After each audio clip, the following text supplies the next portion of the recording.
السلام علیکم ګرانو محترمو لیدونکو، نن ورځ به د Kriterium von Haben oder Sein plus Partizip Perfekt په جرمني او الماني ژبه کې ولرو. نو په تیر درس کې مو د Präsensform von Haben oder Sein همدا درس تشریح کړی ده. کوم چې تم هغه د حاضرې زمانې د Haben او د Sein حالتونه نه وي لیدلي، نو هغه درس لومړی وګورئ. بیا همدا د تیرې زمانې یعنې Kriterium یعنې په تیره زمانه کې د Haben او د Sein شکلونه یا د هغوی حالتونه په باره کې درس به همدا درس وي چې پلس جمع به ورسره Partizip Perfekt وي. نو د Partizip Perfekt حالتونه یا د هغوی مکمله تشریح هغه به زه په راتلونکي بل درس کې په مکمل ډول سره تشریح کړم. نو په همدې درس کې به د Kriterium von Haben oder Sein یعنې په تیر حالت تیره زمانه د Haben او د Sein ولرو. نو په همدې کلم کې به موږ Pronomen یعنې ضمایر ولرو یا ضمیرونه، ورپسې به دلته د Haben یا د Sein حالتونه ولرو. په لومړۍ رو کې به Haben وي، په دویمه رو کې به Sein او ورپسې به Partizip Perfekt ولرو. Partizip Perfekt means یعنې هغوی مطلب ده یعنې یو کار مکمل شوی وي، یو کار تکمیل شوی وي. مثلا machen یعنې جوړولو ته ویل کېږي. gemacht یعنې هغه جوړ شوی ده یا ترسره شوی ده.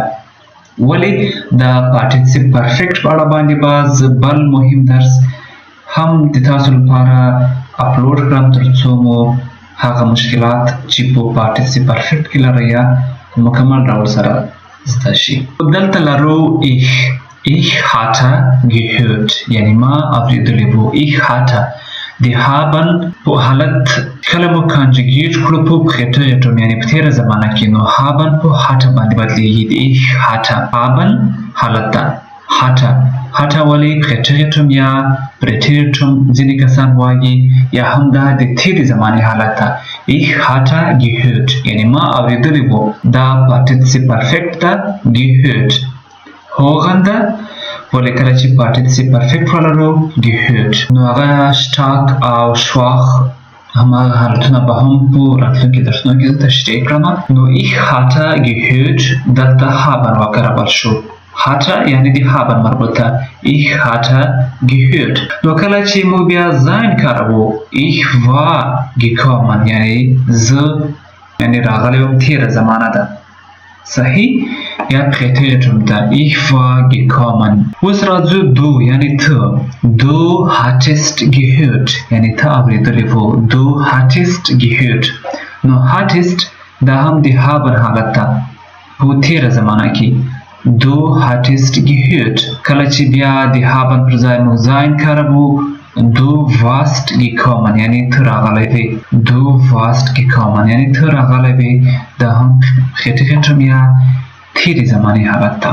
اوس راځو دلته sie es hatte gehört یعنې ده دې یا هغه اورېدلی وو. نو دلته هم hatte د Haben حالت ده په تېره زمانه کې. کله چې موږ بیا Sein کاروو sie es war gekommen یعنې دی دا یا هغه راغلی وو. نو همدا دویمې د Sein په تېره زمانه کې ده war. ورپسې لرو wir hatten gehört یعنې موږ اورېدلی وو. دلته Haben یعنې hatten ده. hatten Kriterium یا تېر حالت ده. wir hatten gehört موږ اورېدلی وو. دا Partizip Perfekt ده او همدارنګه hatten چې ده هغه Haben حالت په تېره زمانه کې ده. کله چې موږ د Haben پر ځای باندې بیا Sein کاروو wir waren gekommen یعنې موږ راغلی وو. wir waren gekommen نو waren حالت چې ده دا د Sein په تېره زمانه کې ده. ihr hattet gehört یعنې تاسو اورېدلی وو. دا informal یا غیر رسمي ده. د تاسو جمع حالت ده یعنې ته تاسو چې ده هغه د ته جمع حالت ده، ولې په غیر رسمي شکل سره. یا hattet gehört دا هم د Haben مربوط ده.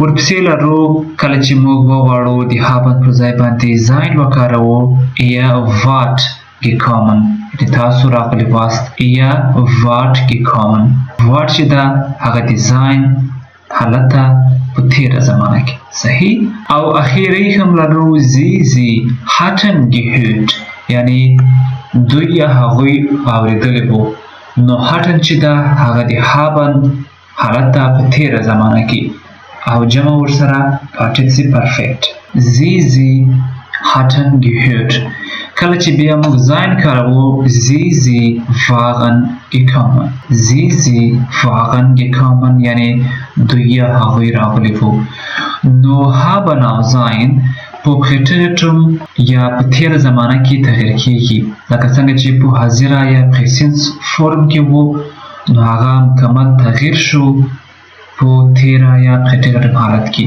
ولی Partizip Perfekt په Präsensform یا په حاضره حالت کې او همدارنګه په پریټریټوم کې تغیر نه کوي هغه یعنی یو Partizip Perfekt ده دا وته پریټریټوم د haben او د sein جمع Partizip Perfekt په تیره زمانه کې یا پریټریټوم کې نو همدا دواړه ډیر مهم درسونه دي کوم چیرته د Präsensform درس نه وکړای نو هغه هم د تشریح په برخه کې موجود ده لینک یې هلته شته لاړ شئ او هغه درس هم وګورئ نو د همداسې د ګرامر د جرمني ژبې د ګرامر د زده کړې لپاره زموږ چینل سبسکرایب که کومه پوښتنه لرئ مهرباني په کمنټ باکس کې ولیکئ تر بیا درسونه پورې ښې چارې د الله په امان